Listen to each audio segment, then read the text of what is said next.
Vous le connaissez, Aldo fut une grande vedette dans les années 50. Si Georges Cukor le révéla dans sa comédie Pat and Mike, qui va bientôt ressortir, Aldo semblait surtout fait pour jouer les baroudeurs, dans des films de guerre comme Les Nus et les Morts ou Code 465.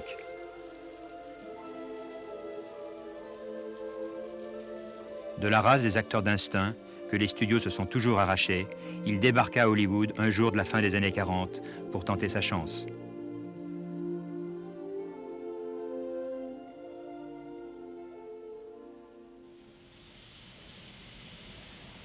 Your attention, please. Mr. Aldo Ray, please meet with your party in the waiting room. Paging Mr. Aldo Ray, please meet with your party in the waiting room.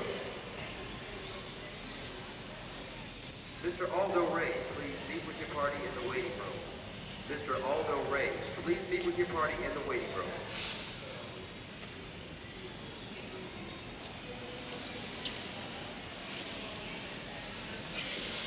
Thank you for coming all this way for us, Mr. Ray.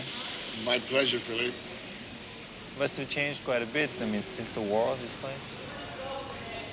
This place, yes, is very, very quiet, comparatively speaking. You couldn't move a muscle here without touching somebody. During the war? Yes, especially during, yes, the 40s. How did you get to Hollywood, to work in Hollywood the first time around? What studio was that? Columbia. Columbia. Can you tell us the first day you came here? You know, I mean, the whole drill of an actor that starts at a studio in the 50s. Well, chauffeured me in and wined me and dined me and everything, you know. I said, well, boy, this is something. You know, so being from a small town, these things don't happen, you know. And I was very pleased, and I was practically nursemaided around, you know. Did you meet Harry Cohn the first time around, or? No, I actually met him when I came back to be an actor. See, from the football picture, I went home and became the constable of my hometown. And when they called me back, he called me into his office and told me, just very simply, he said, I have one standing order for you, kid. You are never to take an acting lesson. So I said, fine, I didn't want to anyhow. You think he had recognized a naturalness in you? Or? Apparently, whatever he saw was, was right, because what happened was when people were watching that first film, the football film, John Derek was the star, Donna Reed was the lady in it, and a great actor named Sidney Blackmer. But when people came out of the film, they didn't talk about them. They said, who's that guy with the voice? That was me, you know? And apparently that happened enough times that they said, we better hang on to this guy somehow. What do you think people saw in you? Because you recognized, like as the American guy all throughout the 50s and 60s. Yeah.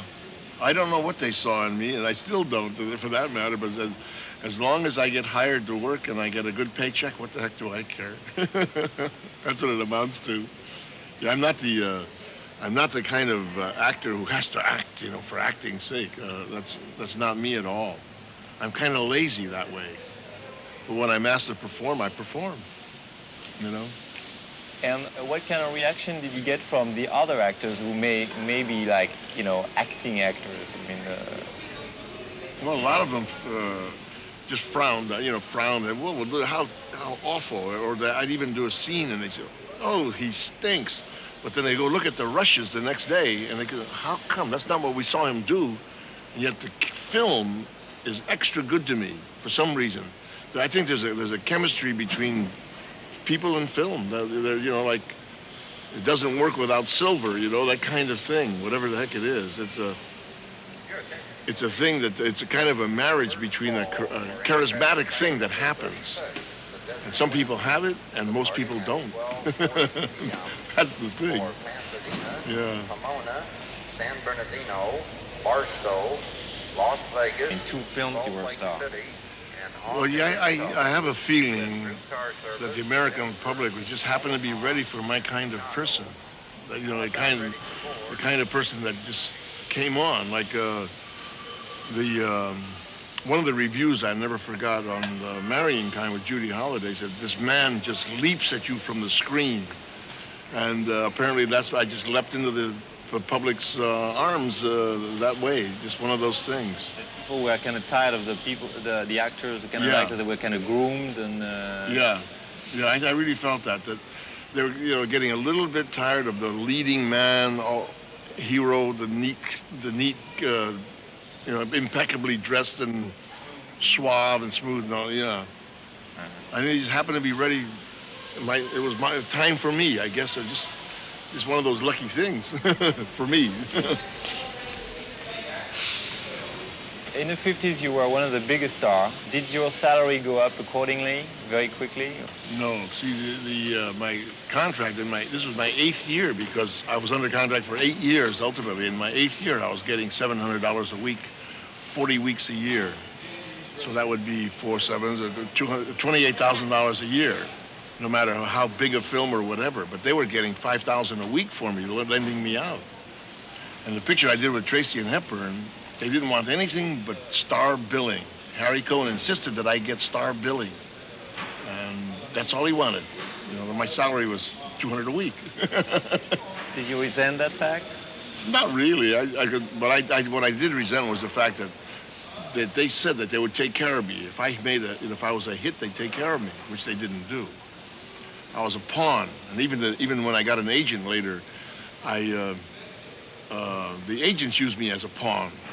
Yeah, until I got out of that contract, until Harry Cohn died. He had to pass away before I was able to get out of my contract. And my first film after that was a film I did for an English company. I got as much salary on that one film as I did all 8 years put together before under Harry Cohn. That's a fact. Right after your first film at Columbia, I think you were loaned out to M.G.M. Immediately, yes. But I was very fortunate that George Cukor, who tutored me all the way through from the beginning, was a marrying kind with Judy Holliday. The tutelage I got from him throughout that and through the filming of Pat and Mike set me up for the 35 years that I've been in the business. Those 2 pictures under his tutelage really, I have to say, have kept me alive these 35 years that I've been here.